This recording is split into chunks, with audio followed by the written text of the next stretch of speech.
बिस्मिल्लाहिर्रहमानिर्रहीम। अस्सलाम वालेकुम नाज़रीन, आप यूट्यूब चैनल देख रहे हैं। मैं इमरान ख़ान हूँ।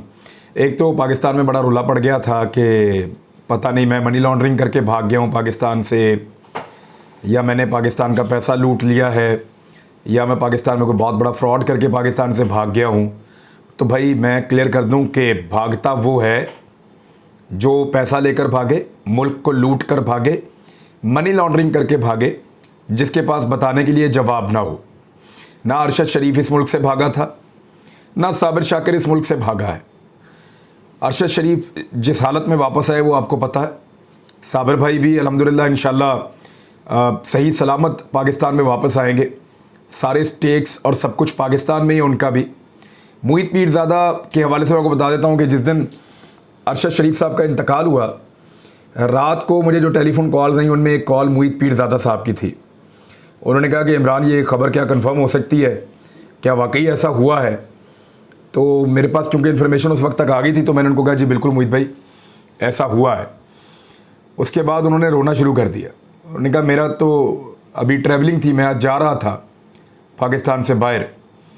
तो गालिबन उन्होंने फिर पहले थोड़ा सा एक आधा शायद फ़्लाइट को डिले किया और वो गए अरशद भाई के घर, वहाँ पे जाके अफसोस किया और वो टेलीफोन पर मेरे से बात करते हुए काफ़ी देर तक वो रोते रहे, क्योंकि उनका एक बड़ा ताल्लुक़ था अरशद शरीफ साहब से। और मुहित पीरज़ादा साहब बड़े अच्छे दिल के इंसान हैं, वो अपने दोस्तों की बड़ी कदर करते हैं। इरशाद भट्टी साहब का मैं आपको बताता हूँ कि एयरपोर्ट पे हम लोग खड़े थे तो बहुत उदास थे और उन्होंने मुझे कहा कि जब अरशद भाई की डेड बॉडी आ रही थी तो उन्होंने मुझे कहा कि मेरी बच्ची बहुत डर गई है। मामला ये है कि इरशाद भट्टी साहब की अहलिया का इंतकाल हो गया कुछ अर्सा पहले, आप सब जानते हैं इस बारे में। और उसके बाद वो अपने बच्चों को ख़ुद देखते हैं, इरशाद भाई, इरशाद भट्टी साहब। तो इरशाद भट्टी साहब क्योंकि अपने बच्चों को ख़ुद देखते हैं और वो बता रहे थे कि मेरे बच्चे खौफज़दा हैं, ख़ास तौर पे मेरी बेटी बहुत ज़्यादा खौफज़दा हो गई है अरशद शरीफ भाई के इस वाक़े के बाद। तो उन्होंने कहा कि मैं सोच रहा हूँ कि चंद दिनों के लिए छुट्टी ले लूँ। फिर मुझे उन्होंने बाद में बताया कि मैं अपने बच्चों को लेकर बाहर जा रहा हूँ, तो इस सिचुएशन से उनके बच्चे और वो भी गुजर रहे हैं, तो एक ट्रॉमा है। अदरवाइज़ वापस वो भी पाकिस्तान आएंगे, मुहित पीरज़ादा साहब भी पाकिस्तान आएंगे, बाकी सब लोग भी आएंगे। लेकिन याद रखिएगा जब तक डील नहीं होगी तब तक वो लोग नहीं आएंगे जो मुल्क को लूट कर भागे हैं, जो मुल्क को तबाह करके भागे हैं। तो मेरी सिर्फ गुजारिश इतनी है कि मैं अगर आइंदा कभी बाथरूम भी जाऊँ तो क्या आप लोगों को बता कर जाऊँ, जो लोग प्रोपेगेंडा करना चाहते हैं। भाई हर आदमी की अपनी एक लाइफ है, उसको मुख्तलिफ काम करने पड़ते हैं। और ढिंढोरा पीट दिया, पता नहीं पाकिस्तान से भाग गया, ये हो गया वो हो गया। भाई मैं 10 दफ़ा पहले आया गया हूँ पाकिस्तान से बाहर, आइंदा भी जाऊँगा पाकिस्तान से बाहर, आऊँगा भी पाकिस्तान से वापस। तो इसमें क्या है, अभी चंद दिन के बाद मैंने फ़ंड रेजिंग के लिए जाना है, ये सलाह मुतासरीन की। बहुत सारे लोगों ने कहा जी आप आ जाएँ हमारे मुल्क में। अब वो 3 मुल्क हैं जहाँ पे मुझे जाना है और उन लोगों ने फ़ंड्स देने हैं लोगों के घर बनाने के लिए। तो क्या मैं फिर भाग जाऊँगा? वैसे फिटे मुँह ऐसी सोच के ऊपर और इस तरह की चीज़ों के ऊपर, ये खुद आप सारी दुनिया बेशक ट्रैवल करते रहें, लेकिन कोई आदमी किसी काम से जाए तो आपको वक्त बढ़ जाता है। बहरहाल मेरे ख्याल में इसके ऊपर मज़ीद टाइम ज़ाया करने से बेहतर है कि अपने काम की तरफ आ जाते हैं। सबसे पहले तो इमरान खान साहब का लॉन्ग मार्च मैंने आज खुद जाकर भी विटनेस किया दोबारा। पहले दिन के बाद मैंने आज देखा है, क्योंकि बीच में 2 दिन में आनी था, एक दिन में गया और अगले दिन वापस आ गया। तो ये जो मैंने आज देखे हैं मनाजिर, लोगों का जोश और जज्बा बहुत ज़्यादा है। जो पहले दिन था बिल्कुल वैसा ही है। और ये बिल्कुल छोटे छोटे इलाके थे, एमनाबाद का, कामोकी से आगे का और जीटी रोड के इलाके हैं, बहुत छोटे छोटे से एरियाज़ हैं। मैंने 1-2 चीज़ें नोट की हैं। इमरान खान साहब अपने लॉन्ग मार्च के साथ बहुत बड़ी तादाद में लोगों को लेकर नहीं चल रहे। जिस चीज़ ने ताकतवर हलकों को और हुकूमत को परेशान किया हुआ है वो ये चीज़ है कि इमरान खान साहब जहाँ से गुजरते हैं लॉन्ग मार्च लेकर, उनके साथ उनकी चंद गाड़ियाँ और दोस्त मौजूद हैं। नौजवानों की एक तादाद एक शहर से उनको पकड़ती है और अगले शहर पे छोड़ के वापस चली जाती है। अगले शहर से नौजवानों की एक तादाद जुड़ती है, साथ नौजवानों की, ख़वातीन की, बाकी लोगों की, शहरियों की। शहर कह लें, कस्बा कह लें, या एक स्टेशन कह लें, आप स्टेशन कह सकते हैं। तो वो वहाँ से जुड़ते हैं और इमरान खान साहब को अगले स्टेशन पे पहुँचा के वो वापस आ जाते हैं। तो सिर्फ इमरान खान साहब या उनके करीबी साथी वो लोग हैं, या मीडिया के जो चंद लोग वहाँ मौजूद हैं, यही वो लोग हैं जो कंटिन्यूसली इमरान खान साहब के साथ ट्रैवल कर रहे हैं, जो कंटिन्यूसली इमरान खान साहब के साथ आगे बढ़ रहे हैं। अदरवाइज़ लोगों को वो रिलैक्स रख रहे हैं, सिर्फ उनको लॉन्ग मार्च का हिस्सा बनाते हैं और छोड़ देते हैं, हिस्सा बनाते हैं और छोड़ देते हैं। इन सब लोगों ने जितने लोग जहाँ जहाँ लॉन्ग मार्च का हिस्सा बनते जा रहे हैं, आखिर में जाकर इस्लामाबाद पहुँचना है। अब आप अंदाज़ा कीजिए कि हर जगह पे अगर हज़ारों लाखों लोग मौजूद होते हैं तो इस्लामाबाद में तो 1 मिलियन से ज़्यादा लोग तो यहाँ से इकट्ठे हो जाएंगे। फिर खैबर पख्तूनख्वा से आएंगे, आज़ाद कश्मीर से आएंगे, गिलगित बल्तिस्तान से आएंगे, सिंध से आएंगे लोग, जनूबी पंजाब से अलग लोग आएंगे, मोटरवे के रास्ते से और लोग पहुँचेंगे, बलूचिस्तान से और लोग पहुँचेंगे। तो इस तरह बहुत बड़े पैमाने पर बहुत बड़ी तादाद में लोग इस्लामाबाद पहुँचेंगे। इमरान खान साहब इस्लामाबाद में क्या करेंगे, ये एक बहुत बड़ा सवाल है। देखिए, उनके जो अज़ाइम मुझे आइडिया हुआ, मैंने उनका एक इंटरव्यू भी लिया। इमरान खान साहब को ये लगता है कि वो तारीख का सबसे बड़ा क्राउड इस्लामाबाद में जमा करने में कामयाब हो जाएंगे।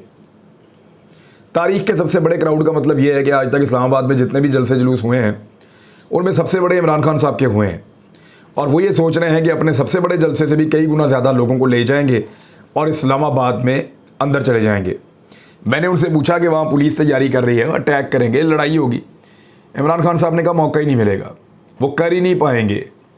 वो क्यों नहीं कर पाएंगे, क्यों मौका नहीं मिलेगा, क्या इमरान खान साहब के दिमाग में चल रहा है, इसके बारे में आज उन्होंने जो एक ट्वीट किया है उसके ऊपर बड़ा फड्डा भी पड़ा हुआ है। तो इमरान खान साहब ने कहा है कि जीटी रोड पर हमारे मार्च के हमरा अवाम का समंदर, मैं 6 माह से मुल्क में एक इनकलाब का मुशाहिदा कर रहा हूँ। सवाल सिर्फ ये है कि आया ये इनकलाब बैलेट बॉक्स के ज़रिए नरम होगा या खून रेजी के ज़रिए तबाहकुन। तो ये एक बड़ी वार्निंग है इमरान खान साहब की। पाकिस्तान में लोग इनकलाब की राह तो तक रहे हैं बड़े लंबे अरसे से।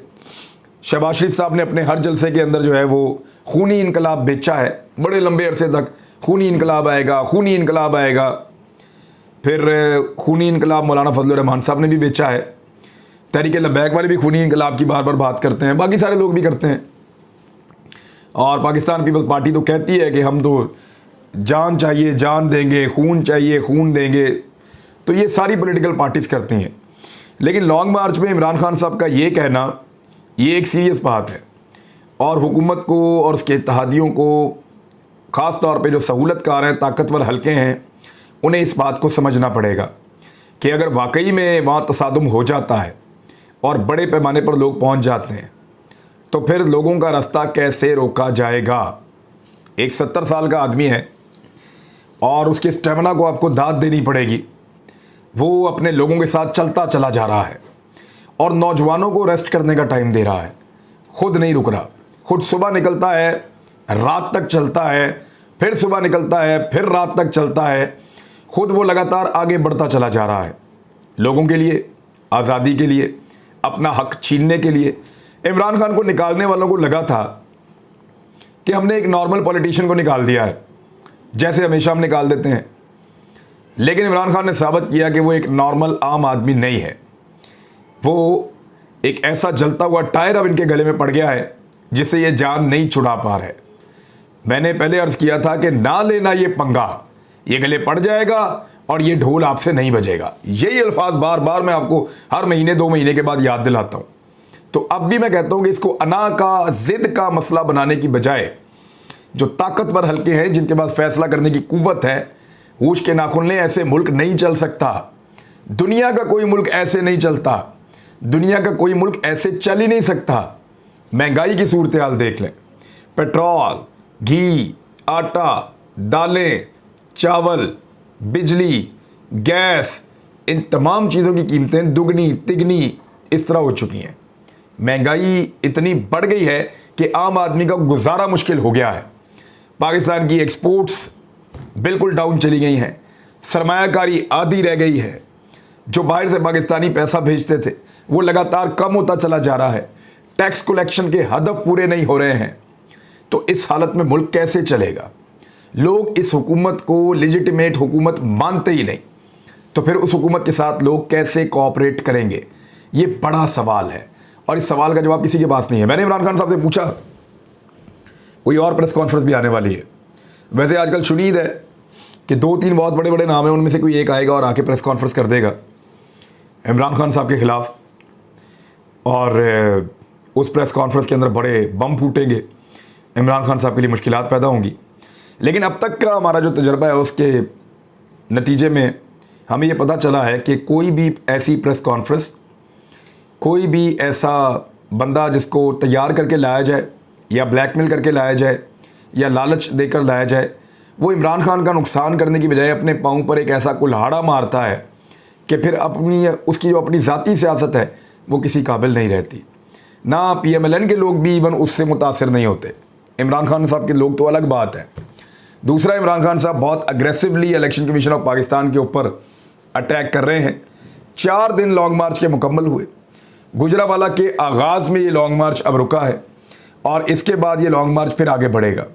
लॉन्ग मार्च ने मुख्तलिफ शहरों से होते हुए रावलपिंडी पहुंचना है और रावलपिंडी के करीब कोई प्लानिंग की जा रही है पाकिस्तान तहरीक इंसाफ की जानिब से कि तमाम काफ़िले वहाँ पे किस तरीके से इकट्ठे किए जाएंगे।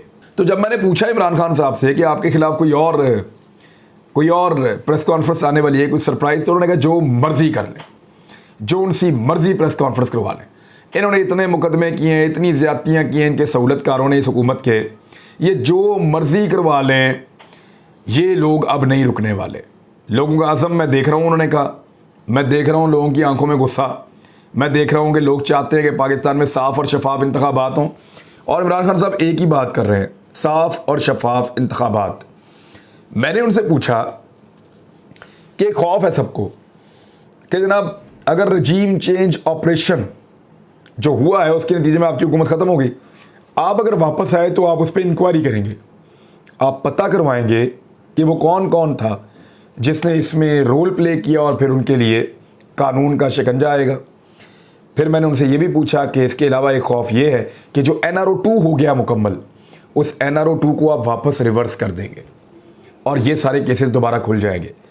तो इमरान खान साहब ने कहा कि मैं तो रूल ऑफ लॉ की बात करूँगा, कानून की बात करूँगा, जो करूँगा कानून और आइन के दायरे में रह के उसके अंदर बात करूँगा।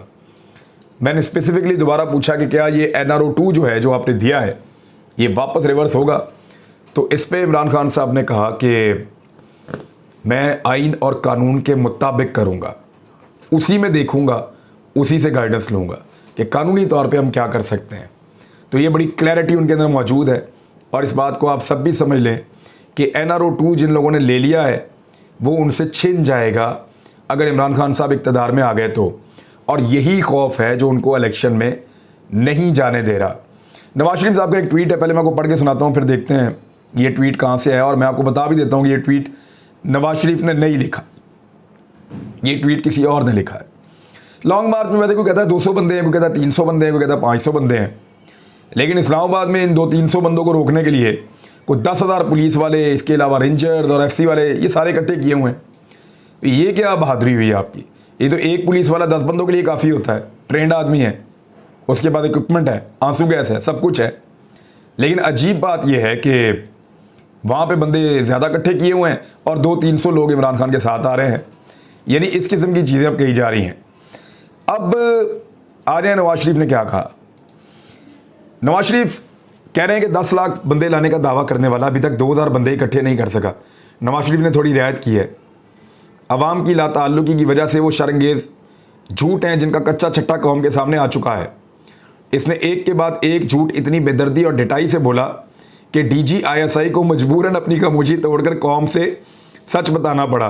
वैसे क्या बात है कि नवाज शरीफ अब DG ISI का तर्जुमान बनेगा, यानी DG ISI का मौक़िफ़ मियां मोहम्मद नवाज शरीफ पेश करेगा या उसकी सफाई पेश करेगा। क्या बात है, ये वक्त भी हमने देखना था नादरीन। और ये वक्त आपने देखा जब शहबाज शरीफ साहब ने पॉलिश हाथ में पकड़ी और दबा के बूट पॉलिश शुरू की, और जब हमने देखा कि बूट पे ज़बान रखते ही मुंह का जायका ख़राब हुआ कुछ लोगों का, तो यहाँ पे अब आप ये देखेंगे नवाज शरीफ साहब DG ISI की तर्जुमानी करने की कोशिश कर रहे हैं कि उन्होंने अपनी खामोशी तोड़ी और कौम को सच बताया, जिसका जवाब इतने दिन गुजरने के बाद भी नहीं दे सका। इसलिए इसका सारा जोर हस्बे आदत सिर्फ गाली गलोच तक महदूद है। मैंने शहबाज शरीफ को कह दिया है कि 2000 का जत्था लेकर आए या 20,000 का, ना इस फितने का कोई मुतालबा सुनना है, ना ही इसको कोई फेस सेविंग देनी है, और जिसके लिए ये बेताब है। वज़ीर आज़म को अपनी तमाम तर तवज्जो अवामी खिदमत पर मरकूज़ रखनी चाहिए। पहले तो ज़रा इस पर बात कर लेते हैं। नंबर 1 ये है कि अगर इमरान खान इतना ही गैर मकबूल है तो मियाँ नवाज शरीफ साहब, आपने PDM की 14 जमातों ने मिल के, साथ में अपने एस्टेब्लिशमेंट भी मिलाई, पाकिस्तान का मीडिया भी मिलाया, इलेक्शन कमीशन भी आपके साथ है, सारे इलेक्शन आप हार गए। इतना गैर मकबूल है इमरान खान। पंजाब में उसने धोखे रख दिया, आप 20 में से सिर्फ 4 सीटें जीत सके, वो भी धांधली करके सारी पार्टियां मिलके। इतना गैर मकबूल है इमरान खान, लोग तो उसके साथ नहीं हैं। फिर आप DGISI के खिलाफ आपने अल्फाज मुंह नाम ले लेकर उनके ऊपर इल्ज़ाम लगाए, आपको आज तक जवाब नहीं दिया गया। इमरान खान को जवाब क्यों दिया जा रहा है या उसके खिलाफ पॉलिटिकल बात क्यों की जा रही है इदारों में, इसका मतलब लोग अच्छी तरह समझते हैं। ये जो ज़बान है ना, मैं आपको क्लियर कर दूं कि ये नवाज शरीफ ने ट्वीट नहीं किया, ये ट्वीट मरीम नवाज़ ने किया है। ये ज़बान, ये अंदाज़, ये नवाज शरीफ का है ही नहीं। देखिए, नवाज शरीफ करप्शन कर सकता है, नवाज शरीफ अंदरूने खादा साजिश कर सकता है, लेकिन ये अल्फाज इस्तेमाल नहीं कर सकता। मैं जानता हूँ नवाज शरीफ के अल्फाज मुख्तलिफ होते हैं। ये अल्फाज नवाज शरीफ की बेटी मरीम नवाज़ के टिपिकल वर्ड्स हैं जो वो इस्तेमाल करती है। तो ये मरीम नवाज़ की ट्वीट है जो मरीम नवाज़ ने की है और नवाज शरीफ के खाते में डाल दी है। अब बहुत सारे लोग कह रहे हैं कि इमरान खान साहब ने कोई खूनी मार्च की बात कर दी है या वो कह रहे हैं कि खूनी इनकलाब आएगा। तो ये बात तो सारे पॉलिटिशियन करते हैं, बार बार करते हैं और करते रहते हैं। अभी आने वाले दिनों में इमरान खान साहब को भी सरप्राइज़ दिए जाएंगे और इमरान खान साहब भी हुकूमत को सरप्राइज़ देंगे और वो सरप्राइज़ बड़े इंटरेस्टिंग होने वाले हैं। सिर्फ थोड़ा इंतज़ार कीजिए। अब तक के लिए इतना ही, अपना ख्याल रखिएगा, अपने इस चैनल का भी अल्लाह हाफ़िज़।